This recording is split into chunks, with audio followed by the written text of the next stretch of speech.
பெருமாள் சுவாமியை வணங்கும் போது ஏன் கோவிந்தா என்று அழைக்கிறோம் என்று உங்களுக்கு தெரியுமா? இந்த பெயருக்கு பின்னால் ஒரு அழகான புராண கதையே இருக்கிறது.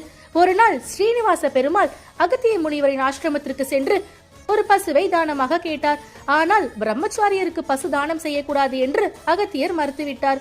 அதன் பிறகு பெருமாள் பத்மாவதி தாயாரை திருமணம் செய்து கொண்டு மீண்டும் பசுவை பெற ஆசிரமத்திற்கு சென்றார். ஆனால் அப்போது அகத்திய முனிவரோ அங்கு இல்லை. அவரது சீடர்கள் பசுவை கொடுக்க மறுத்துவிட்டனர். இதனால் பெருமாள் வந்த வழியிலேயே திரும்பி சென்றார்.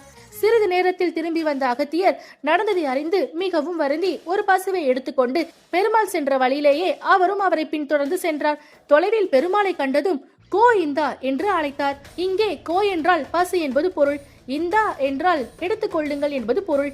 அந்த கோ இந்தா என்ற சொல் காலப்போக்கில் கோவிந்தாவாக மாறியது. இதை கேட்டு ஸ்ரீனிவாச பெருமாள், என்னை கோவிந்தா என்று அழைப்பவர்கள் பாவ நிவர்த்தி பெற்று உயர்ந்த நிலையை அடைவார்கள் என்று அருள் செய்தார். அதனால்தான் இன்று வரை பக்தர்கள் கோவிந்தா கோவிந்தா என்று அழைக்கிறார்கள்.